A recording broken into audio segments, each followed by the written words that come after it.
अस्सलाम वालेकुम जी। क्या हाल चाल है आप सबके। अच्छा, ऐसा है कि हम लोगों ने लास्ट लेक्चर में हम लोगों ने पढ़ा था कि इंट्रोडक्शन टू ऑपरेटिंग सिस्टम के बेसिक हम लोगों ने गोल्स पढ़ लिए थे, फंक्शंस पढ़ लिए थे, कर्नल पढ़ लिया था, शेल पढ़ लिया था। तो हमें ये पता लग गया था कि ऑपरेटिंग सिस्टम बेसिकली होता क्या है। तो अब ऑपरेटिंग सिस्टम में हम लोगों ने थोड़ा सा इसका रिकैप कर लेते हैं कि ऑपरेटिंग सिस्टम क्या था। कि हार्डवेयर और क्या कहते हैं आपके यूज़र के कम्युनिकेशन को आप बीच में एक इंटरमीडिएटरी बॉडी एज आ इंटरमीडिएटरी बॉडी परफॉर्म करता है टास्क, और आपको आपके क्या कहते हैं हार्डवेयर के यूजेज को और चीज़ों के यूजेज को बड़ा सा इजी बनाता है। ठीक है, एफिशिएंट मैनर में आप इसको यूज़ कर सकते हैं। अब ऑपरेटिंग सिस्टम की एग्जांपल्स क्या क्या हैं। ठीक है, ऑपरेटिंग सिस्टम की एग्जांपल मैंने आपको बताया था कि विंडोज़ है। ठीक है, विंडोज़ का तो सबको पता है, विंडोज़ 7, विंडोज़ 8, विंडोज़ 10 जितने भी हैं। उसके बाद और क्या है आपके पास, और इसकी एग्जांपल क्या होगी आपकी, मैकिंटॉश होगी, जो आपका क्या कहते हैं एप्पल के जितने भी सिस्टम्स हैं वो आपका यूज़ करते हैं। ठीक है, वो मैकिंटॉश MACOS जिसको हम बोलते हैं और पढ़ते हैं मैकिंटॉश हैं। और ऑपरेटिंग सिस्टम की क्या क्या चीज़ें हो सकती हैं। ठीक है, अब जैसे एंड्रॉयड फ़ोन है, ठीक है, आपका तो उसका ऑपरेटिंग सिस्टम का नाम क्या होगा, एंड्रॉयड होगा। अब अगर एप्पल का यूज़ करें तो उसको हम लोग क्या बोलते हैं, वो iOS बोलते हैं। ठीक है, उन्होंने उसका नाम लिखा हुआ है iOS, I operating system, iPhone operating system. ठीक है, तो इस तरह के ऑपरेटिंग सिस्टम की ये मैं आपके पेपर्स में आपसे पूछा जा सकता है कि ऑपरेटिंग सिस्टम की डेफिनेशन क्या है और उसकी क्या कहते हैं एग्जांपल्स क्या हैं, तो आप उसको पता हो। फिर आपके ऑपरेटिंग सिस्टम कंप्यूटर्स में अगर आप यूज़ करें तो आपका विंडोज़ हो गया, फिर आपका वो हो गया मैकिंटॉश हो गया, फिर आपका लिनक्स हो गया, यूनिक्स हो गया, यूबंटू हो गया, इस तरह के काफ़ी सारे ऑपरेटिंग सिस्टम्स होते हैं। ठीक है, अच्छा, अब ऑपरेटिंग सिस्टम जो हम लोगों ने कंटिन्यू किया, मतलब जो लास्ट टाइम हम लोगों ने छोड़ा था कर्नल और शेल पे छोड़ा था, अब हम लोगों ने देखना है कि ऑपरेटिंग सिस्टम के आगे पार्ट्स क्या क्या, उसकी क्या कहते हैं कंपोनेंट्स कौन कौन से हैं। सबसे पहली चीज़ आ जाती है आपका फाइल मैनेजर। अब फाइल मैनेजर का रोल क्या है। फ़ाइल मैनेजर का रोल ये है कि जनाब आपके जितने भी फाइल्स का उसकी मैनेजमेंट है ना, ठीक है, उसमें आपकी कॉपी पेस्ट स्टोरेज, ठीक है, आपने फ़ाइल की स्टोर करना है, रिट्रीव करना है, उसको क्या कहते हैं सेव करना है, मतलब जो भी काम आप फाइल मैनेजर के, मतलब फ़ाइल हैंडलिंग जितनी भी होगी इसका काम सॉफ्टवेयर ऑपरेटिंग सिस्टम के जो क्या कहते हैं कंपोनेंट है फाइल मैनेजर का काम है। अब इसमें बेसिकली चीज़ें क्या क्या होती हैं, हायरार्किकल ऑर्गेनाइजेशन इसकी क्या है। सबसे पहले जिसको हम लोग क्या बोलते हैं, जो सबसे छोटा पार्ट होता है वो कि इसमें दो मेन चीज़ें होती हैं।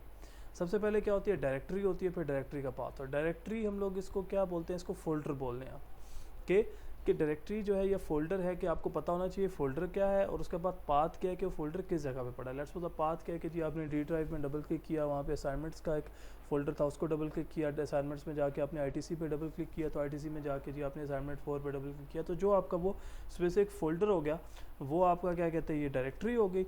और डायरेक्टरी का पाथ क्या है कि जी आप ऊपर जब देख रहे होते हैं एक टास्क बार है, वहाँ पर लिखा हुआ आ जाता है आपके सामने।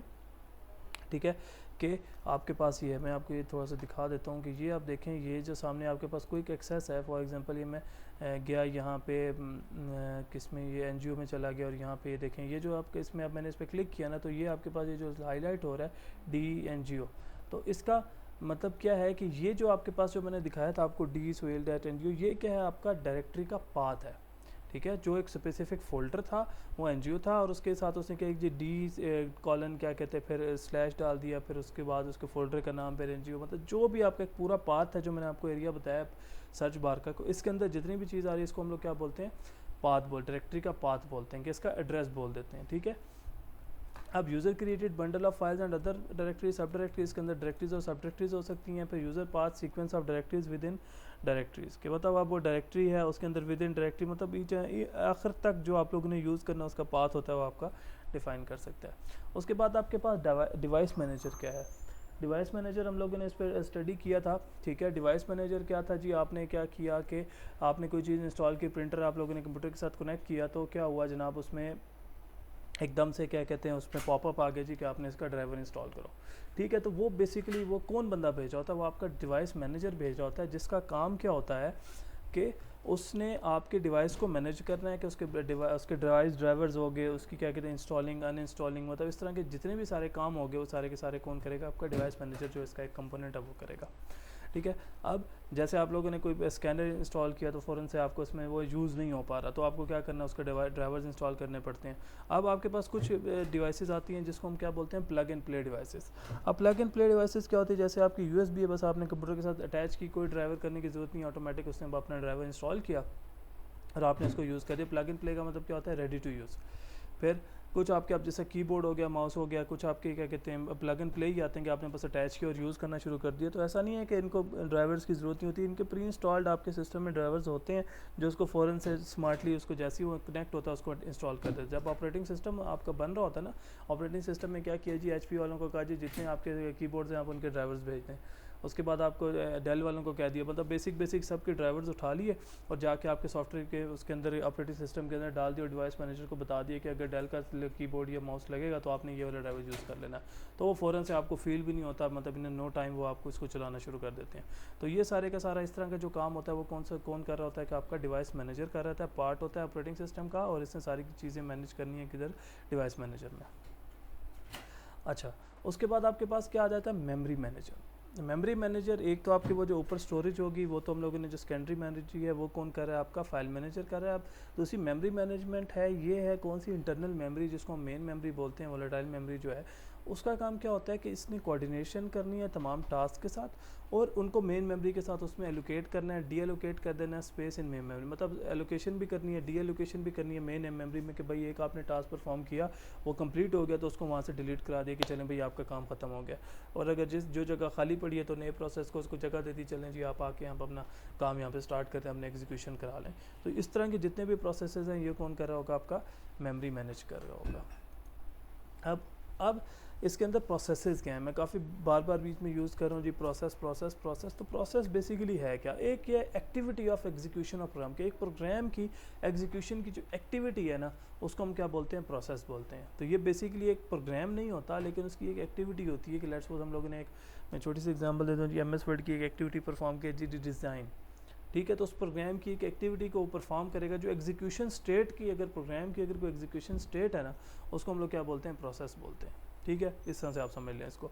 अब रैम क्या होता है कि जी static set of direction instruction के, मतलब सेट ऑफ इंस्ट्रक्शंस है कि इस तरह से काम करना है, वो आपका क्या हो गया, वो रैम हो गया। प्रोसेस क्या आ गया, dynamic entity whose properties change as time progress. क्यों मैंने आपको बताया कि जी डायनेमिक है कि वो अपनी जो मर्जी से ऑन भी करवा सकते हैं, हम उसको ऑफ भी करवा सकते हैं। तो प्रोसेस का काम क्या हो गया कि ये एक इंस्टेंस क्रिएट करवा देता है एग्जीक्यूशन। तो execution of program is called process, ठीक है। तो उसमें क्या कहते हैं, आप उसको डायनेमिकली प्रोसेस है कि ऊपर भी ले जा सकते हैं, नीचे ले जा सकते हैं, और प्रोसेस को आपने एक स्पेसिफिक प्रोग्राम के पार्ट को भी आप चलाते तो वो आपका प्रोसेस बन जाएगा। अब उसके बाद आपके प्रोसेस की स्टेट है। प्रोसेस की स्टेट कैसी की जी, current status of the activity, कि एक एक्टिविटी उस टाइम पे वो चल रही है, बंद है, मतलब वेटिंग पीरियड पे है, किस में, तो उसकी उसमें प्रोग्राम काउंटर भी होता है कि प्रोसेस स्टेट में कि जी कितने प्रोग्राम हैं, उसकी प्रोसेस की एक्टिविटीज़ कितनी एक्टिविटीज़ क्या है कि आपकी रेडी स्टेट है, आपकी क्या कहते हैं कंप्लीटेड स्टेट है, आपकी वेटिंग स्टेट है कि मतलब वो प्रोग्राम प्रोसेस वेट कर रहा है चलने के लिए, या चल चुका है, कंप्लीट हो चुका है, या मतलब उस तरह की जितनी स्टेट्स हैं ये आपकी इसमें यूज़ की जाती हैं।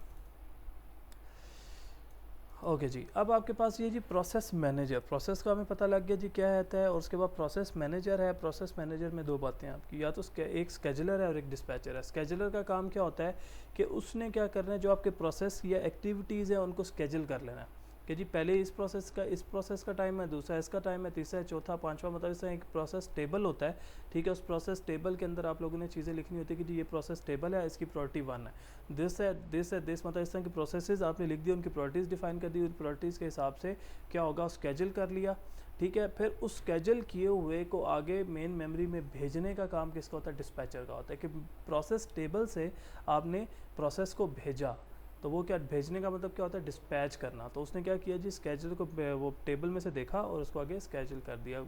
अ part of kernel in charge with strategy of allocation deallocation होता है। मैंने आपको बता दिया कि जिसने तमाम क्या कहते हैं जो उसकी एलोकेशन और डी एलोकेशन इसने मैनेज करनी है स्केजूलर ने।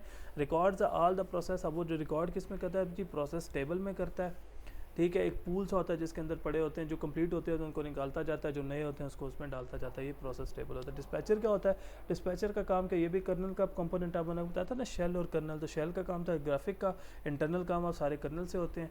तो कर्नल का काम क्या होता है कि उसने जो स्केजल्ड प्रोसेस हैं उनको क्या करना है, एग्जीक्यूशन की तरफ लेके जाना है। तो अब ये किसी मल्टी प्रोग्रामिंग के साथ ही हो सकता है। अब देखें स्केजुलर जो है, स्केजूल के मैंने आपको बताया था कि इसके अंदर क्या होता है कि जी ऐड करता है नए प्रोसेसेस को, जो कंप्लीट हो जाते हैं उनको डिलीट कर रहा होता है, एलोकेट करता है, डी एलोकेट करता है, रिमूव करता है। तो ये सारे का सारा काम किस में हो रहा होता है, प्रोसेस टेबल में। प्रोसेस टेबल में 3 चीज़ें होती हैं। सबसे पहले memory area assign to the process, कि उसको कितना एरिया चाहिए, प्रायोरिटी ऑफ द प्रोसेस, उसकी प्रायोरिटी क्या है, तीसरी चीज़ क्या है, उसका स्टेट ऑफ द प्रोसेस है, या तो रेडी है या वेटिंग है।